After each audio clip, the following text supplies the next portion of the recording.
Now, these guys are soldiers, right? And what do soldiers need? Hats? Camouflage? Miss Kegel? Enemies, sir. Enemies. See, these hideous, ugly freaks. These guys are the enemy, and our guys have to seek them out and vaporize them. Well, no, they're not. Sir? Don't you think that's a bit violent? Exactly. So don't call it violence. Call it action. Kids love action. It sells. Besides, what are you worried about? They're only toys.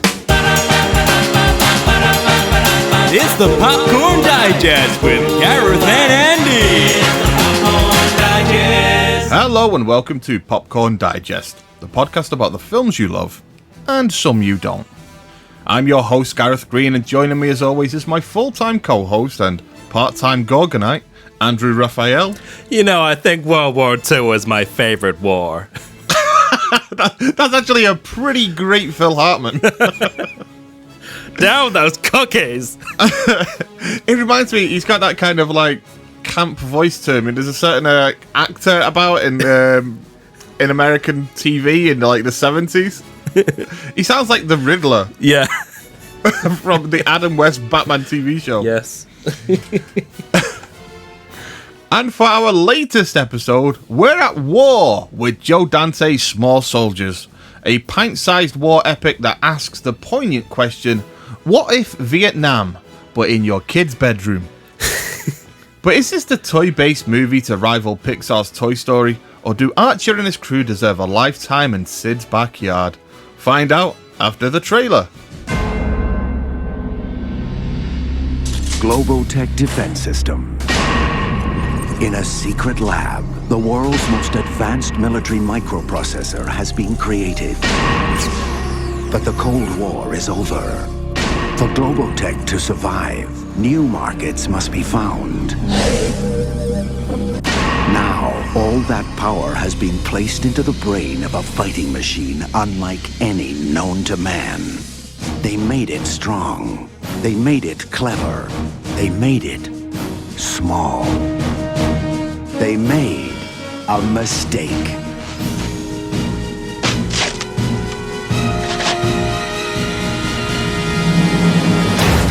Major Chip Hazard reporting for duty, sir. Wow, voice activated. Commandos, team Rex.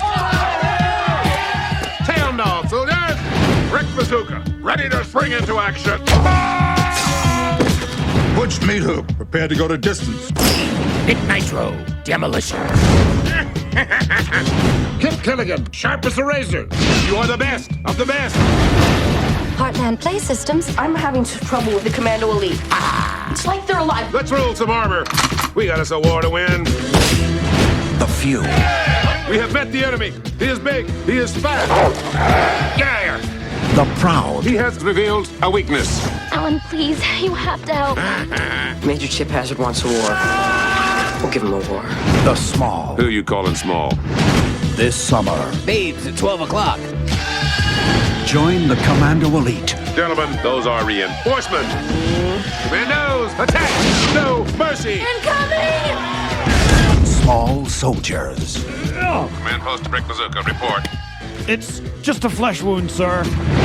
You have to be crazy not to be scared. If you're a 12-year-old who loves war movies that provide commentary on the fatal effects of warfare on the natural world, or how the American military complex preferences blind obedience over individuality and education, or perhaps you just want to watch a simple kids film about the corporate world of toy manufacturing and branding, well, Small Soldiers is the film for you, you fucking weird kid. Join Buzz, Woody and the Gorgonites in their battles against plastic Tommy Lee Jones, whose special power is being able to strike existential dread into the hearts of his enemies with one horrifyingly grumpy look. So, Andy, Small Soldiers, how's your Small Soldier doing? Well, it's doing very well, thank you very much. So this was one of your choices for the episode. So what is your experience with Toy Story? Not Toy Story. With Small Soldiers. I imagine that's going to happen quite a lot during this episode. Yeah, I mean, my experience with Gremlins 3 is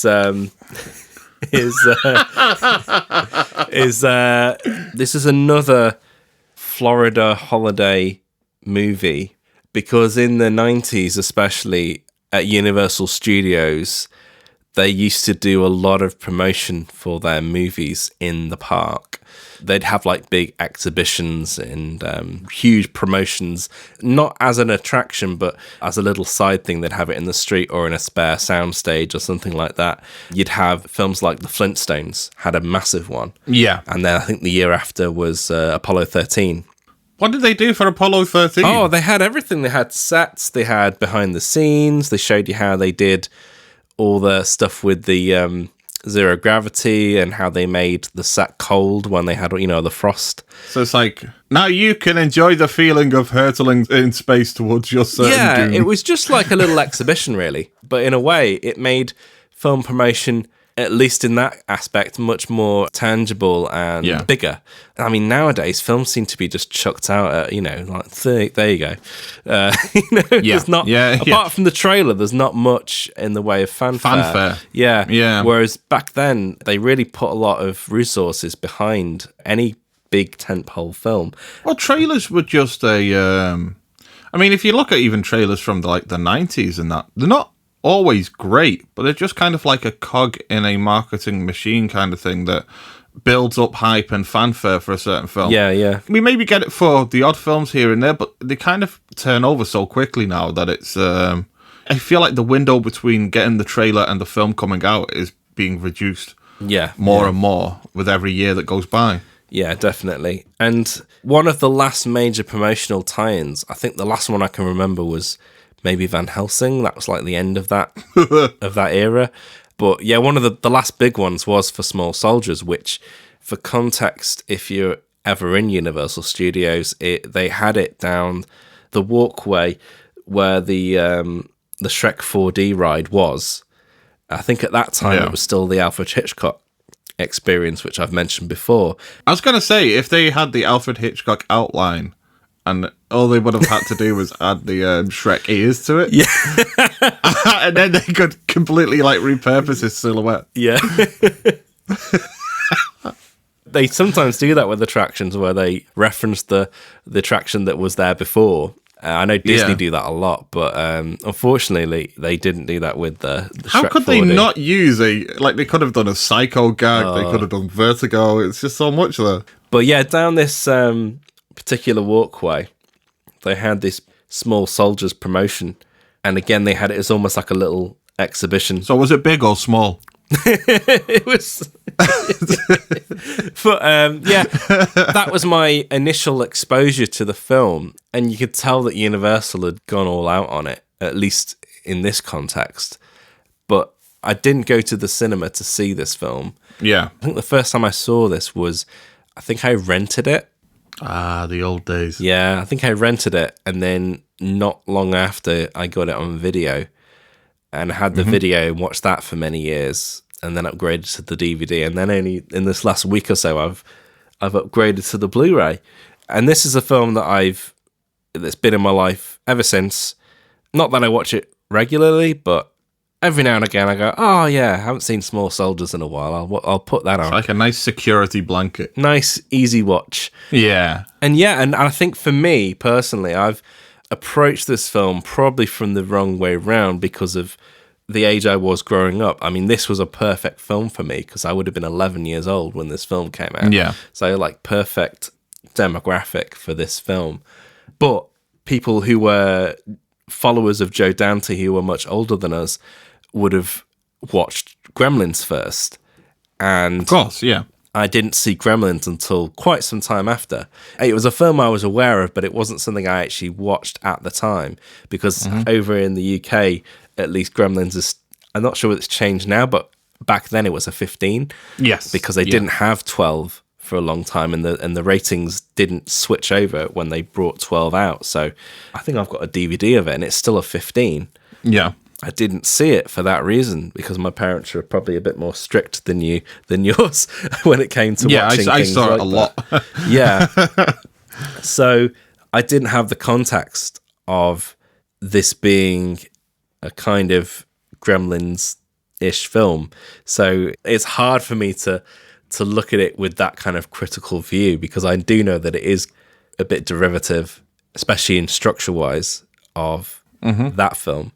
But yeah, it's still a film that I kind of have fun memories of, and I always enjoy going back to. So yeah, that's my my relationship with this film. Well, we are actually then approaching the film from very, very similar perspectives, because this is a film that I also grew up with. I didn't go to cinemas to see it, but we got it on VHS when it was first released, and it was one that me and my brother Jack were particularly fond of. And we had the video game as well on PlayStation, so it was a film that clearly they had some faith in. You know, they made a video game of it as well as at the time, and we played that quite a lot. But yeah, we got quite a lot of playtime out of this film. But it's weird. It's one of those ones where I kind of left it in my childhood and I hadn't returned to it for years and years and years, and this is like the first time in decades that I'm watching Small Soldiers again. However, as to Joe Dante, yeah, I definitely had seen Gremlins and various other films. Inner Space as another one I had definitely seen before this, so I knew who Joe Dante was. I liked Joe Dante, and I was approaching this film from that perspective as well. And it certainly has a lot of hallmarks. There's a lot of, very familiar faces for those that follow Joe Dante's work in this. That was always comforting for me. He was like, growing up, he was low-key one of my favourite filmmakers, Joe Dante. Everybody loved Joe Dante films. He spoke to the Looney Tunes fan and me. Yeah. Which is strange because this Looney Tunes film was dog shit. It's not actually. It's not, but it's very much a troubled production, that one. Yeah, it's not as good as a Joe Dante Looney Tunes film should be, by far. No. But Joe Dante, for people growing up now, is not a figure that people would recognise at all, unfortunately, because after this film and then the debacle that was Looney Tunes Back in Action, he kind of just disappeared. Wait, no. Didn't you see The Hole in 3D? Oh, well, yeah. But The Hole was still, there was a good 6-year gap in between Looney Tunes Back in Action and The Hole. Yeah.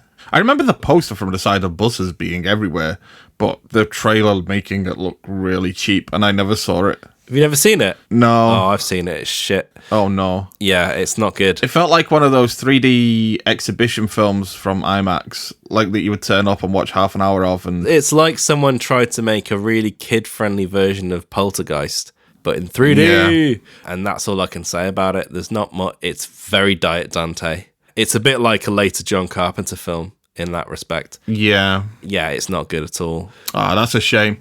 Yeah, I do miss the caliber of filmmaking that he does normally provide. Yeah. I think this might be an end of an era film, the last of its kind, because I don't think there are any other films made like this, which are that kind of Steven Spielberg, Joe Dante-ish, strange things going on in a small town film. Yeah. Because this is actually an Amblin film, but it's just uncredited Amblin film. But I looked down Amblin's filmography, and after Small Soldiers, you start getting much more serious fare. Yeah. And it's not until something like Super 8 that we even return to anything like this. And Super 8 is a different kind of animal, because that's more... It's like, hey, what's the next film from Amblin? Oh, well, we've got this new funny one for the kids coming out called Amistad. Yeah. Schindler's List. Schindler's List is an Amblin film, Is it? Oh, it Jesus. Is. Super 8 is approaching it from a very different place, because it's a nostalgia trip, because it's not a contemporary set film. Yeah. It's riffing on a lot of what came before, whereas I feel like Small Soldiers is the last contemporary set strange things going on in a small town film. I can't think of a single other film made after that followed that premise, that setting. Yeah, it does. It's like it's all come back around now with all the nostalgia, but like there is this gap. Yeah. Where that type of film didn't exist for a while. Yeah, definitely. But yeah, at this point we would normally move on to the context for a film, how it was made, when it was made, that type of thing. There are certain things that we can bring up, such as its relationship to Toy Story and what that means. But as to the actual making of the film, there's very little really that there is out there about the production side of things. It just seems to be a very simple production. However, I do have information on a lawsuit that took place. there is a filmmaker called Gregory P. Grant, whose only film is a short called Ode to G.I. Joe, which I did actually watch after watching Small Soldiers, and it's just like a stop-motion G.I. Joe movie where it's like, hey, all the dolls are playing when the adults are out of the room. And they make a mess of this kid's bedroom, and then the dad walks in and goes, look at this mess. Yeah. Something like that. And that's really it. But apparently he pitched the idea of a movie of the same vein, G.I. Joe's Come Alive, to Steven Spielberg with a completed script. They had meetings, but it didn't go any further than that. They decided to pass on the projects. And then a single month later, Small Soldiers started to come together. And that was taken to a lawsuit. Now, I don't know what the outcome of the lawsuit was, because unfortunately there is nothing out there regarding it. I imagine it probably didn't go as far as to start trials. Some settlements were probably made, that kind of thing. But it does seem like there were some dodgy dealings involved. So he was obviously suing them for damages and for money owed and that type of thing. So while they were waiting to go to court, Steven Spielberg's people got in contact with the Gregory P. Grant's ex-wife and had her, because she has a co-credit on the script, sign over their Ode to G.I. Joe concept to him, so that then he had ownership of that idea regardless. And he bought it for $20,000. Right. So, like, chump change. Yeah. And because Gregory P. Grant and his wife were divorced at that time, he was kind of cut out of that deal. Oh, dear. He still maintained that he was taking it to court, but there is no outcome as to what happened from there. No, I imagine a settlement of some kind. It must have been. Grant said that he could prove that his wife did nothing on the script other than a polish, like a grammatical punch-up kind of thing. Yeah. But yeah, that's as far as I know in regards to like any production hiccups or anything that's interesting on the production side of things. All we know really is that the film was originally made to be a lot edgier.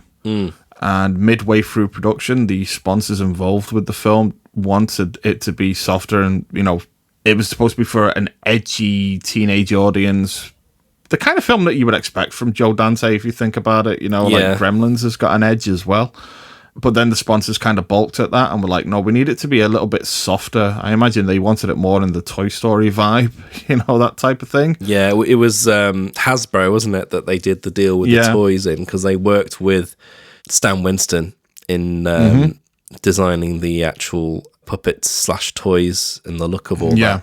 That's the thing that seemed to have changed. But he did say, quite a lot of that edginess has survived. It's kind of a hybrid of the two. Yes, yeah, exactly. Like that decision came down while he was midway through production, so he wasn't like able to change what they had in the can. Yeah, you can certainly see some of that in the film as well. Yeah, but that's all there is really in regards to the making of the film. Oh, and that in regards to Stan Winston Studios, they originally intended for it to be shot with puppetry as their primary focus, but once the film was in the can, they replaced a lot of Stan Winston's work with CGI because it just worked better. I can see why they would. They got more motion and more things for the characters to do. However, it still worked with, like he said, it was still like 1/3 puppetry and 2/3 CGI in the final film. So there is still plenty of puppetry in there as well. I watched the little making of documentary this morning, which is very much a 90s fluff piece, but you do get the sense that Stan Winston Studios and ILM worked very well together because they had such a long-standing relationship with one another, and that the work that Stan Winston had done in designing the puppets and having them in full motion gave the CGI artists a lot of reference, and that it was a very well-balanced marriage with a lot of respect on either side. It's something you wouldn't get these days. Yeah, no, absolutely. Well, yeah, because it's normally split between about like 20 different visual effects studios. Yeah. And it's like, what did you do in this film? Oh, well, I did some work on Black Panther's arm. Yeah. All of the arm work was me. And also, even if you had people doing the puppets on the set, it would be very much guaranteed that all of their work would be replaced by CGI at some point. Yeah. So it's another one of those 90s films which had a good balance between the disciplines in achieving the visual effects in the film. Mm-hmm. Because for a film of this age, it does actually hold up rather well. It does. I think it helps that they are plastic as well. Yes, it does, yeah. Those words that you hear about on Corridor Crew with like ocular occlusion and all that kind of thing. Yeah, yeah. All of they talk about the way that the like one of the things that they had to overcome with CGI was getting the way that the light penetrates skin properly, that kind of thing. You don't have to worry about that with a plastic toy. So it's it looks so much better as a result, kind of thing. They really play into that. Definitely. The other interesting thing is that obviously the film is got 4 writers, of which all have had success in the family film market. Mm-hmm. You had Ted Elliott and Terry Rossio from Aladdin, who would later write many other films, mainly the Pirates of the Caribbean films. Mm-hmm. But then you've got, rather interestingly, Adam Rifkin, who had the previous year written Mouse Hunt for DreamWorks. And then the other writer was Gavin Scott, who wrote the 1997 John Goodman starring Borrowers film. And I think we've talked before about the odd connection between The Borrowers and Mouse Hunt. It's almost like they're set in the same world. So it's rather interesting that they're actually credited on this film together. Yeah. Because, they're all involving small things. Yeah. I can imagine the Fat Cats at DreamWorks like, hey, we're doing another small thing movie. Get the small guys in. Get the small guys in. I don't know why they talk like that. Yeah, see? Yeah. But the only other thing I can think of in the production of this film, because he's not credited in any way, but from the making of documentary, Steven Spielberg's in a lot of the footage. So he seems to have had maybe not a hands-on role, but very much of a investment supervision role in this film. It is weird because in what research that I did for this film and what I did find out, they refer to it a lot as Steven Spielberg's Small Soldiers. Yeah. For example, even the court case was about Steven Spielberg. It wasn't about Joe Dante. It wasn't about any of the writers. It was about Steven Spielberg specifically. They seem to attribute a lot of ownership to this film afterwards to Spielberg in a way. Yeah. But obviously it's DreamWorks. Obviously it's a Spielberg-owned production company. But I didn't realise that he had quite a hand in this as, I've come to find out. Yeah, I think this is because at the time, DreamWorks was a brand new studio. Yeah. People growing up now might not have known because the word DreamWorks today is just synonymous with the animation. Mm-hmm. But at the time, it was a fully fledged new studio. I think it was the first new studio in decades. And it had a proper lot and everything. And they had several divisions. This is how much of a nerd I was in the 90s. But I got genuinely excited when they announced that Steven Spielberg had a new production company. Yeah. I was like, ooh, DreamWorks, this sounds so promising. They do video games as well. Ooh. Yeah. But yeah, this time it was a fully fledged studio. And I think they only started releasing films maybe the year or two before. I think Mouse Hunt was one of the very first DreamWorks films to be released. So this is very early days, and it's almost like this film is Steven Spielberg getting his ducks in a row. It's like, I'd like to make a film like that again with Joe Dante for my new production company. So I think there's a lot of that going on. I think that's why they made this film at this particular time. Yeah, that makes sense. I mean, we haven't really talked about Gremlins very much, but it is very much reminiscent of that film. And yes, when I was a kid watching this, I had no knowledge of it being so. I mean, they do reference it as well in the film itself, because Joe Dante is definitely, I don't think it's something he's doing cynically. No. And he certainly does try and play it so it has its own individual identity. Yeah. But it does stick to the Gremlins template pretty rigidly. But I imagine it's something that would have been more appealing to him because, it's sticking to that template and that structure, but it's not with Gremlins again, because Yes. he probably did everything that he thought he could do with Gremlins after Gremlins 2. I mean, and that is one that we will be doing at some point. Oh yeah, but it's still different enough that it would be another interesting challenge, even though in a basic structure sense very similar to Gremlins. Yeah. So anyway, let's move on to what our thoughts for the film are. So Andy, I'll pass it over to you. This is a film that you nominated. What do you think after all these years? Has your opinion changed for Small Soldiers? Or do you still remain a fan as ever who uses this as his comfort blanket? Yeah, I don't think my opinion on it has changed all that much.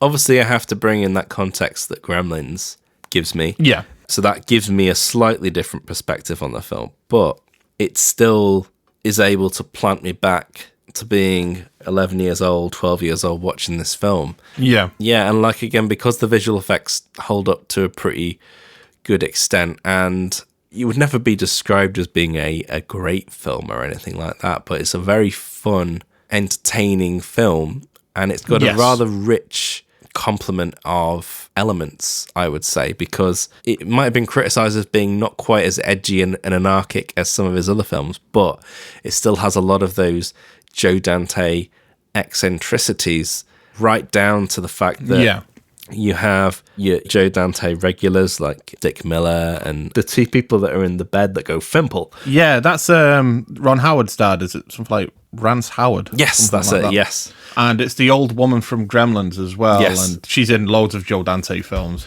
I think it's the one that's chucked out of the window by her stair lift. Yes.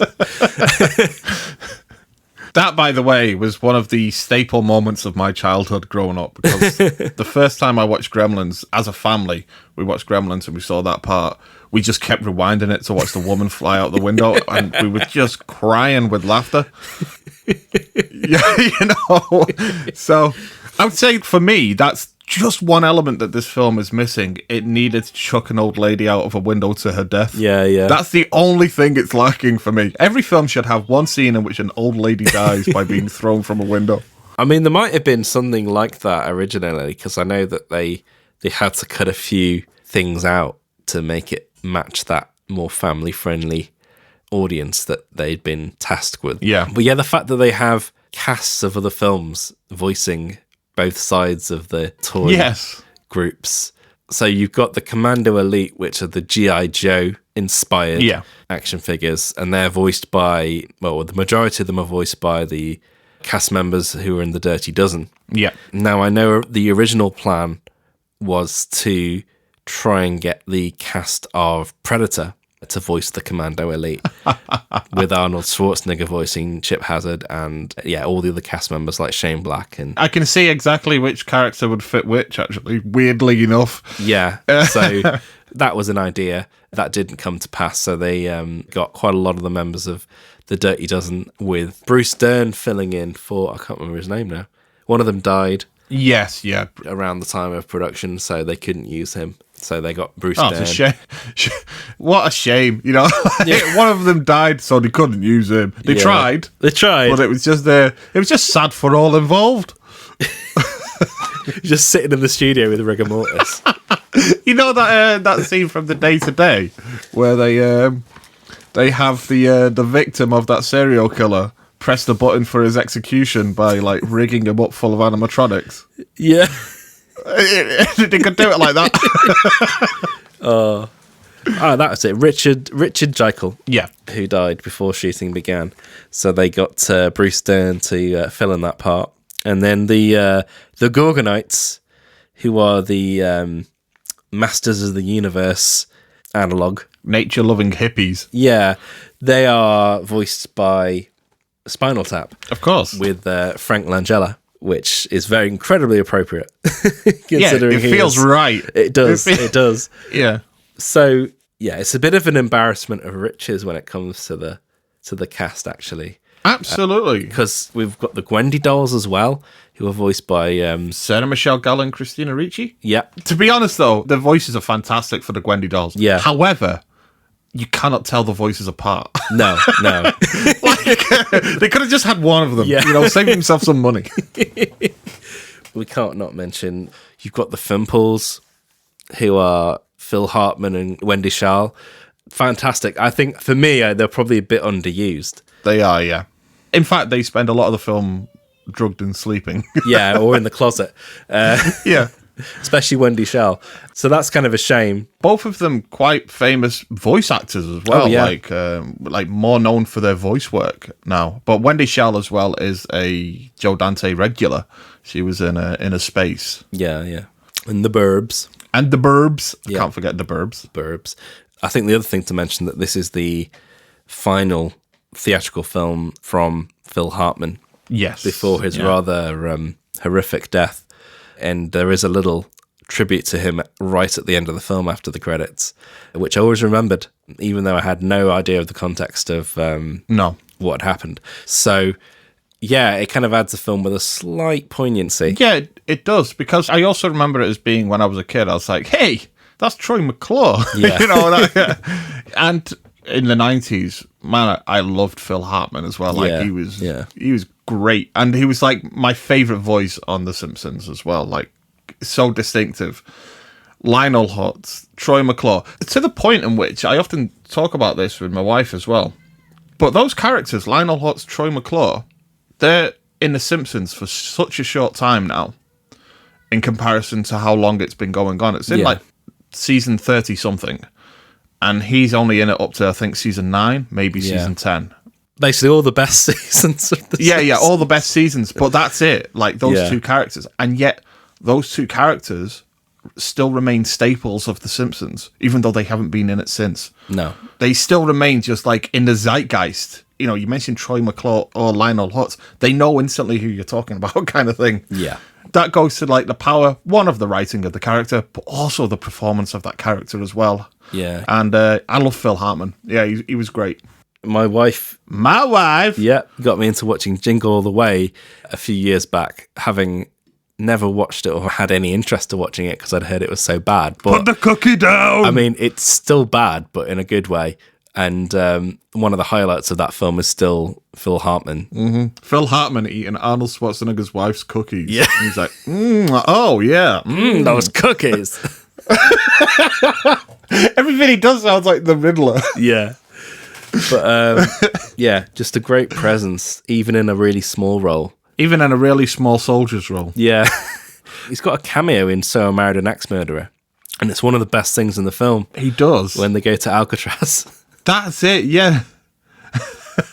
he's the guard, isn't he? Yeah. That takes him on the tour. Yeah. Oh, fucking hell, yeah. I'd forgotten about that. I'm John Johnson, but everyone calls me Vicky. Yeah. Yeah. One of the things I would say about Small Soldiers as well, just in regards to those, you've said that perhaps those characters are used not quite as well as they should have been. My opinion of the film in general, whether it's changed over the last 2 decades or so, closer to 3. Yeah. Is that I'm still of the opinion as well that this was a film that I liked a lot, but I knew at the time, like, it's not a great film, but it's a solid, good film. Yeah. You know, it's like, and I got a lot of play out of it. But one of the things that I've come to notice now is, yes, there is something of a tonal issue. It is missing, and I mean this genuinely, like, it is missing that kind of, like, Gremlin's death. I think Dick Miller's character should have probably died in the truck. Yeah. When they hijacked the truck, they should have done something fun there. And that way, you know, like, they mean business for the ending. It's just missing that one element. The other thing I would say is, I think there are too many characters. However, I would not cut a single one of them. It's weird. It's like you've got these commandos and Gorgonites, of which there's a ridiculous amount of characters there. Yeah. 10 plus or so. Then you've got the main character and his mum and dad. Then you've got the girl next door and her family, which is her mum and dad, brother, and her boyfriend. And then there is a side plot involving the toy makers, Dennis Leary, who's the head of the company. And then you got Robert Picardo. Yeah. So you've got a whole different story there. And it's like, it has got a lot going on its plate. And it is cutting between them all quite often. However, I wouldn't cut a thing. It's one of those things where it's like the floor is a feature in a way. It does mean that structurally it feels like a little bit stop-starty, but it also zips by. And with these characters, because you're jumping from like even the toy makers, for example, David Cross and Jay Moore, and they're having fun. David Cross is having fun, you know? Oh, yeah. None of them really feels superfluous. No. They all have a little part to play in the story. When you actually break it down on a film level, scene by scene, planning wise, it's very well thought out, actually. And there's little things like that I noted, the fact that Alan's dad's toy shop, one of the big things they make a deal out of when the toy shop gets wrecked is that Viking ship. Yeah. And that gets used again at the end of the film. Yeah, set up and payoff. Yeah, there's a lot of good old school filmmaking. Yeah. Things that just seem to be taken for granted these days. And because of that, they don't get used enough. And that goes into all the characters. And without them, without any one of those characters, the film wouldn't work. Yeah. There'd be something missing. As an exercise in good nuts and bolts filmmaking, it's very solid. And yeah, everyone's having fun. Yes. I mean, even though it's a fluff piece, it's like a 12-minute documentary, you get the sense with the actors when they're being interviewed that it was a fun thing to work on. Yeah. Now, here's the question that I have for you on that. Maybe not Tommy Lee Jones. Yeah, well, that's the question that I have for you on that topic is, do you think Tommy Lee Jones has any idea what he's doing? I think the voice works perfectly for the character. Yeah. But yeah. Tommy Lee Jones, on a personal level, do you think he gives a fuck what this film is?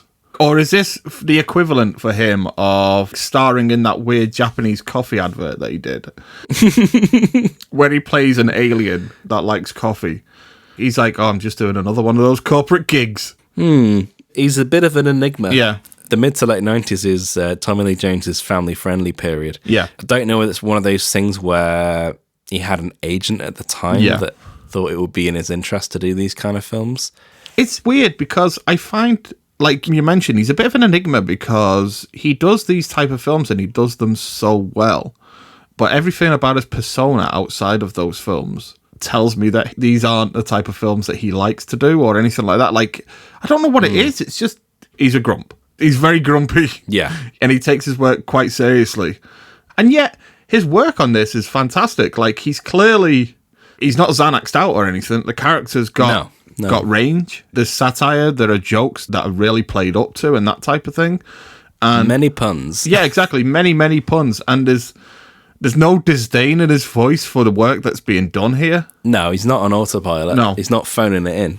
Yeah, that's exactly what I'm trying to say. Yeah, he's still giving it his all. I mean, you could say the same like with Batman Forever in terms of Two-Face is Tommy Lee Jones isn't phoning it in there, you know? No. But yeah, he's definitely not phoning it in here. And yeah, I can't think of a single person he's phoning a performance in. Everyone seems to be getting along fine and having a lot of fun. I was just thinking of the cast, and then I remember Kirsten Dunst is in this. And there are a couple of lines that I remember, like that I watch this now going, oh yeah, you couldn't say that in a film these days. But for example, like Kirsten Dunst's 15-year-old character saying, I only date older guys. Yeah. It's like, in this day and age, yeah, that's a red flag right there. You know, it's like, I only date older guys that I've met on the internet in various chat rooms. Yeah. And the other one is when the Commandos first find the Gwendy dolls, and one of them says, fully posable. I was like, what? Which also begs the question, do these Commandos have dicks? Yeah, have you got a little plastic dick down there, dude? Well, they're very sophisticated, so maybe. Yeah. And they just keep going and going and going and going. But yeah, there are a couple of lines like that in the film that made me go, okay, yeah, this is certainly a product of its day. Getting a request a 3-day pass. I mean, that's what I like about it as well, quite a lot, is that's what you get from Joe Dante. It's got satire, it's got a message, it's got several messages and themes going on. You know, it does have some complexity to it, but it never feels like it's hitting you over the head with that, or that it derails the film or becomes about that. It does have this idea that the Commandos, they do not think, they can't learn, they are not individuals really, although they do feel like they're individual characters, but they are made to be a drone culture. And then you have the Gorgonites themselves, who are these like crazy creative individuals.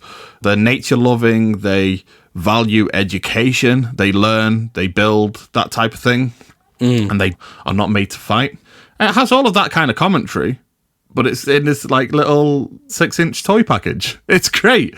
Like you say though, it never becomes preachy. It never becomes preachy about that. It still remembers that it's got to be about toys fighting. Yeah. It's only missing a Robin Williams pattern speech. Yeah, I find the Gorgonite characters are very endearing. They really are. Especially Archer. It's like, oh, give him a cuddle. Yeah, you want to, right? I was watching it, I was like, come on, kid, give him a cuddle. Yeah, give him a hug. There's a wonderful innocence in Frank Langella's portrayal of that character as well. It doesn't really get talked about enough, but there's a really nice underlying theme of artificial intelligence and self-awareness. Yes, yeah. In the piece, because the whole premise is the fact that they stuck munitions chips into toys, and when Robert Picardo, who was another Joe Dante regular, describes what the chip can do, it's a learning computer. So, yeah, it's about them becoming self-aware and finding Gorgon and finding out about the world around them and their limitations as toys and all that kind of stuff. Yeah. Yeah, it's really well done. But yes, there's so many there's the Globotech advert at the start, which is very reminiscent of the Terminator 2 3D Cyberdyne advert that was done for that ride. It's very similar indeed. And even the opening credits scene where the toys are being built feels very... That's very Terminator 2. It's that Terminator 2 teaser, isn't it? Yeah. So yeah, there's a couple of little in references to that. It even goes down to the xenophobia and with the mindless pursuit of the commandos for the Gorgonites without any questioning. And at the end, when they're having the fight on the power line, when it's like, let's see what your guts are made of, and it said it's wires and metal, same as yours. Yeah. The obvious commercialism as well. Yes, exactly. Like, I mean, even with the Gorgonites being completely overlooked in an instance like that because kids don't want to learn. Yeah. That kind of thing. But yeah, we've spoken about this in the episode, and I really want to get into it as one of the reasons why I really like this film as well, growing up, is that I do feel that one of the issues for me slightly is that it doesn't go far enough. It is slightly toned down in terms of its edginess. However, it still manages to get quite gruey and violent. Yeah. But in a way that's only really reserved for the toys. I like how Dante and Stan Winston Studios and ILM found ways to make the toys' deaths, especially all the commandos, feel like, for example, there's that moment where they take apart one of their fallen soldiers, one of their fallen comrade, to pass the microchip over to the Gwendy dolls, and they like take his face off, and it's like all the other ones like, I think I'm going to be sick. But it's filmed in such a way that it looks violent and gruey, but it's just toys, Yeah. I like how they still manage to communicate that on that level and still make it feel a bit icky, even though you're just looking at plastic dolls, essentially. And that it works on that level. Like, that's where I can see that the edginess kind of like really did work for this film. And I really love Chip Hazard at the end with his like bloodshot eye and scarred face. It's all very action movie tropey, but he looks great and it looks like it's a genuine scar, that type of thing. It's really clever how they did that. Yeah, it's kind of a gateway film. Yeah, I would say that. It does have edginess to it, definitely. And the stuff with the Gwendy dolls is terrifying. Yes. That's my favourite scene in the film, the Gwendy doll scene. Yeah. It was very satisfying when she starts bashing them with the golf club. Yeah. It really is. My favourite one is did I overplug my eyebrows? And it's just a pair of eyes on a neck. It's a very satisfying film. I love the bit where Jay Moore's character gets punched. Oh, yeah, that's great. He's heading for that. It's coming the whole film. Yeah. I'm gratified now. Is that where you came? Oh, yeah. I'm gratified now. That was the longest wank of my life.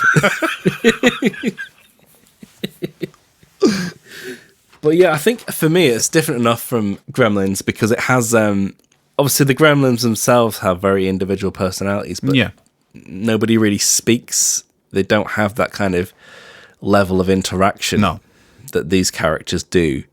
But then also, I love the commandos making their own vehicles and weapons and stuff out of the things in the garage. Yeah. Just very inventive and creative. And the designs as well. Yeah. I like how there's a simplicity to the commandos, and they do feel like much of a muchness in many regards. There are of different varying sizes. You can see they look like part of the same line.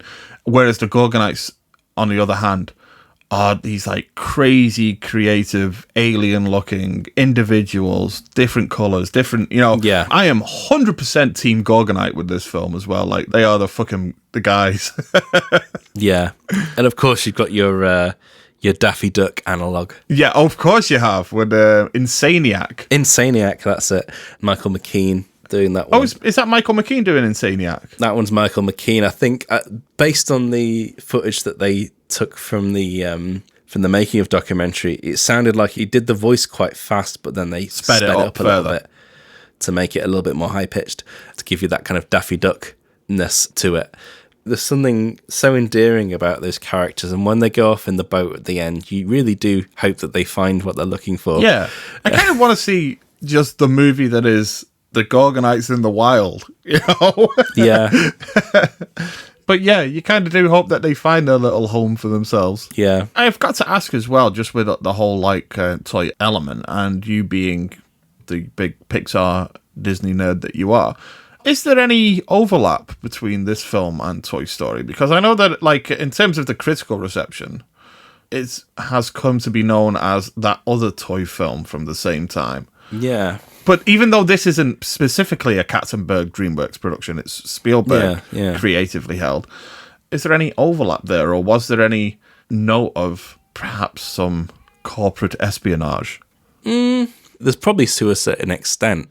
It's a more edgy film than Toy Story, but the original Toy Story does have its edginess to it. Yeah, but then again, that was the whole DreamWorks thing, was like, we want to be the edgier version of X.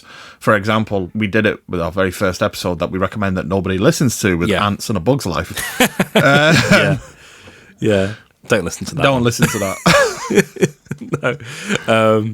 It just plays into that love of toys, especially this type of toy that was around at the time. I think the 80s and 90s were where action figures and vehicles were at their zenith. Yeah. And after that time, it never really took to those heights again. I think maybe the early 2000s, but then after that, I think after the Star Wars prequels, I think it kind of died a death after that. Yeah. I saw a thing for a Batman action figure vehicle playset, a contemporary one, and it looks shit. Yeah, they do. It looked really bare bones. Toys these days do look terrible. Like, they don't put any effort into accessories and detail and all that kind of stuff and cool things for them to do. They're just very, very bare bones. I think the market moved on to young adults and adults with the whole kind of collectible models, those kind of action figures. Yeah. It's moved in that direction now, because part of the reason is what happened during the 80s. They used to make toys about all sorts of films. So you could market Freddy Krueger dolls to kids and that kind of thing, Terminator toys coming out for kids. All that kind of thing happened. And then laws were introduced to stop people from being able to do that in the late 80s, early 90s. And that kind of limited what toy manufacturers could do with that market. And so it's almost like that audience that grew up with that has just moved into kind of collecting them, the more kind of high-end collectibles as adults kind of thing. And it had such a strange negative effect on film that, because one, it meant that films had to be a lot more smoothed down to be able to market toys to kids. So a lot of films were made with this whole, well, we have to be PG-13 because that opens us up to being able to make all these dolls and whatnot for the kids and that kind of thing. Yeah, yeah. And on the other hand as well, it also left this huge gap in the market that couldn't be filled by anything else. You know, it's like there used to be a lot more of a range for kids than there is now. But that's just the nature of the beast, I guess. The toys for this film were done by Hasbro, and they were something of a success at the time. Apparently, the toy campaign for this film made more money than the film. Oh. So that's saying something. I don't really have any strong memories of the Small Soldiers toys. I don't. I have no memory at all for them. Yeah, I mean, I wouldn't say... I mean, it's a film about toys, but I wouldn't say it was a glorified toy commercial. Yeah, in fact, it spends a lot of time critiquing the whole toy manufacturing and designing business as well. So, yeah. So anyway, yeah, it's probably a good time to move on to the stats and facts, actually. Let's have a look at how this film did when it was originally released. So in regards to the critical side of things, the Rotten Tomatoes score is 49% for the critics. So that's a rotten rating. However, the average rating is fresh at 6.2 out of 10. Which is why it's always best to look at these things before you make an opinion just based on the percentage alone. Which I think is way too low for this type of film. It's always difficult with these kind of films because there were less reviewers around at the time. Yes, and this is based on 45 reviews, of which it's practically split down the middle. Yeah. And the consensus says that Small Soldiers has plenty of visual razzle-dazzle, but the rote story proves disappointingly deficient in director Joe Dante's trademark anarchic spirit. And, I mean, I disagree. Yeah, I mean, it's definitely a more family-friendly Joe Dante film. But what's wrong with that? I still feel it's got quite a bit of bite to it. Yeah, I do. Kid gets shot in the leg with pins. Yeah. The Wendy dolls nearly kill people. They set a boy on fire. Yeah, they've got like razor blades attached to their arms and stuff like that. There's one point in which one of them attempts to kill the boy by stabbing him in the throat. Yeah. It's got plenty of edge. It's like I say, it's just missing a couple of funny deaths. And that sounds horrible to say, but when you see Gremlins, you kind of know exactly the tone I mean. As I say, it needs an old lady being launched out of a window. And for the review, we've obviously gone to Roger Ebert, who gave this film a 2.5 out of 4 rating. And in his summary of the film, he says, "What bothered me most about Small Soldiers is that it didn't tell me where to stand, what attitude to adopt. In movies for adults, I like this quality, but here is a movie being sold to kids with a lot of toy tie-ins and ads on the children's TV channels. Below a certain age, they like to know what they can count on. When Barbie clones are being sliced and diced by a lawnmower, are they going to understand the satirical purpose? Roy Rogers died the other day, and that reminded me of how gentle and innocent his movies were. Sure, we called them the shoot-em-ups, but Roy spent more time singing than shooting. Kids didn't leave the theatre in a state of shock. Now they go to a kiddie movie, and there are scenes where toy characters are disemboweled and vivisected, and body parts crawl around the street, separated from one another. Then there are other scenes that are perfectly innocent. We get 2 movies for the price of 1. The nice movie would have been enough." I mean, in a way, Roger Ebert is like, this film has too much edge. Yeah. That's such a weird review. Like, the whole Roy Rogers thing. I think it's because he's a veteran film reviewer. Yeah. And I think there was definitely a period of adjustment to the whole PG-13 thing. Yeah. They were so used to G-rated movies and R-rated movies that the thing in between, they couldn't quite get their heads around. And it seems to be a running theme with Roger Ebert. Yeah, it's something I've always noted about his reviews, especially during like the 80s and that, when it came to films like John Carpenter, and it came to films with violence portrayed in them. But there's something that he refuses to take on board, I think, as a writer, and that is that kids like violence. And yeah, that sounds like a shocking statement to make. There's a really good quote at the beginning of the film that Dennis Leary makes when he says, "Don't call it violence, call it action. Kids love action." Yeah, he's right. I grew up watching, like I've mentioned before, Terminator, Aliens, all this kind of stuff. I mean, there's more to it. I like character. I like blah, blah, blah. You know, I like story. I like the ideas involved. But also, one of the things that I was looking to get from those films, like Total Recall as well, for example, was Paul Verhoeven's slice of ultraviolence.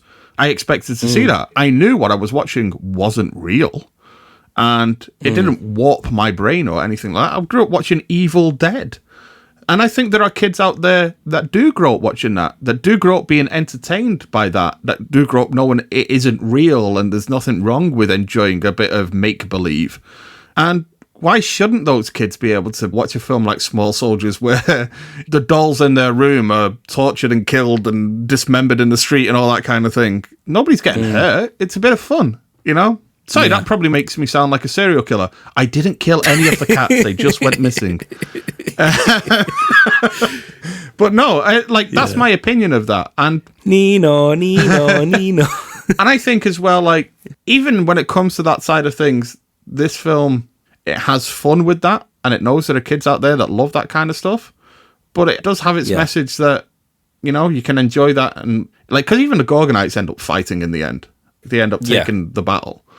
And it's like fighting for what they love. I think that's the thing I like as well, with the fact that they were programmed to think that they couldn't fight, and what they did best was hide. But when they actually go out and fight, they actually outmatch the commandos quite easily. Yes, yeah, exactly. When they're on one-on-one, because they have all their own individual skills and looks, whereas the commandos are all the same. The Gorgonites just trample all over them. Yeah, exactly. I mean, they've got a fucking Tasmanian devil. Yeah. With insomnia. And they have a guy with a rock for a hand. Yeah. We have an army. Well, we have a guy who has a rock for a hand, and he's going to beat your ass. Sexually. But I would disagree with Roger Ebert there, and I've kind of always disagreed with his stance on that type of thing as well. I always remember that the violence side of things was one of the reasons that they both gave John Carpenter's The Thing the big thumbs down. Yeah. Yeah, I've never really fallen in line with that way of thinking. And I don't mean to sound like the Dennis Leary character in this film, but I want to sound more like the Joe Dante director, you know, where it's like, kids watch Gremlins as well. Of course they did. But yeah, in regards to the box office side of things, I expected that this would have a somewhat turgid box office. I thought it failed. I don't know why I thought it failed, but I thought it was a huge bomb, and it wasn't quite, actually. So it had a budget of $40 million, and it opened to number 3 at the domestic box office, the American box office, for the first weekend, and that was with $14 million it opened to on that first weekend. Just to give you some films that it opened up against, number 1 was Lethal Weapon 4, number 2 was Armageddon, and then Small Soldiers, number 4 was Dr. Dolittle, number 5 was Mulan, number 6 was Madeline, number 7 was The X-Files, number 8 was Out of Sight, number 9 was 6 Days, 7 Nights, and number 10 was The Truman Show. So that is a strong top 10. I mean, talking of Lethal Weapon, the street that features in Small Soldiers is part of the Warner Brothers lot. Yes. And it's exactly the same street that Lethal Weapon. Yep, exactly the same street. It was. Different houses, but the same street. So yeah, it's been featured on many films, but I think probably the most famous is Lethal Weapon. I think even young Sheldon still uses that street. I'm glad it's still getting some use. Oh yeah. As again, just a reminder, the film had a $40 million budget. It opened to $14 million in a very packed opening weekend. But it still went on to make $54 million in America. So it more than doubled its opening weekend, actually more than tripled it, which is really good for word of mouth. It tells you that those people that saw it came back or told others to go see it. Yeah. And overall, at the worldwide box office, the film actually went on to make $87.5 million worldwide. Nearly $90 million, which is, again, I thought this film bombed. And the opinion seemed to be that it did. But, you know, when you factor in toy tie-ins and that type of thing, as you mentioned, you know, the toys sold more. I think this film actually probably went on to make a little bit of a tidy profit. You know, it's one of those ones. So in inflation, because I always like to go back to this now, because I feel it's very important in these days of inflation. I 100% do think. I agree. $88 million in 1998 is now worth $160 million. Oh, wow. Okay. So you're basically doubling. Yes. Almost. So, yeah, it's not bad. Yeah. And also, you have to take into context that advertising for these kind of movies wasn't as well invested into. I mean, probably a bit more than, say, films from the 80s were, but you're not talking double the budget or anything like that. So I would say this is probably a modest success. Yeah, I think it seems that way from what I've been able to find about it. So that's actually something of a happy surprise that it's actually turned into something of a modest success, because I do think the film deserves it. As I say, maybe it's nostalgia speaking, I don't think so, but this was a film I grew up with as well as yourself. And I was quite pleasantly surprised to see that it actually did okay. Didn't set the world on fire, but it did okay. It's one of those films that's just, I think, for a lot of people, just slipped by the wayside, and I feel it's been very unfairly criticised when it's doing a lot of good things. And it's got a bite, both satirical and in its edgy humour and slight violence. It's got complexity. Yeah, it's a proper movie. Yes, exactly. Like I say, the most I can criticise it for is perhaps doing a little bit too much. But even so, it does those bits so well that I wouldn't even know where to begin with cutting out. So, I mean, in regards to summary, is this something that you would recommend then to our audiences? It sounds absolutely that you would. Oh, definitely as well. And I think because, yeah, it's a lot of stuff. I mean, yeah, I could say it's a bit overstuffed, but I'd rather a film be like that than have not much going on. Yeah, too thin. Yeah, and it's just a lot of fun. Like genuine fun. Yeah. As well. And it does have, so it has messages. It's not batting you out over the head. It's well balanced in that regard. Yeah. Yeah, I think it's a really fun film to watch, whether you're a kid or whether you're an adult, actually. Yeah. It kind of serves both audiences, I think. I agree. I mean, it's not quite top tier Joe Dante, but it's certainly at the top of like second tier Joe Dante. And you have to factor in that slight derivativeness to Gremlins, because even structurally it has that kind of, has the false ending. Yes, for a start. exactly. Yeah. But I can forgive those because they are very, it doesn't scream at you. No. It doesn't knock off Gremlins. It doesn't do that at all. So I think it can just be enjoyed for its own sake. Yeah, I absolutely agree. So yeah, I would definitely recommend this one. Yeah, me too. It's definitely a one to recommend, and I'll certainly be watching it with my kids soon as well. I think they're going to love it. Okay, and that's all we have time for on the latest episode of Popcorn Digest. If you join us next time, we're actually going to be plugging in once more to The Matrix. As you may remember, we did review the previous sequels as part of our Best Forgotten Movies episodes. However, we'll now be taking on The Matrix Resurrections from all the way back in 2021. Do you remember that time when we could barely breathe? So yes, if you join us next time, we'll be taking on The Matrix Resurrections. But until then, I've been Gareth. And World War II is still my favourite war. And thank you for listening.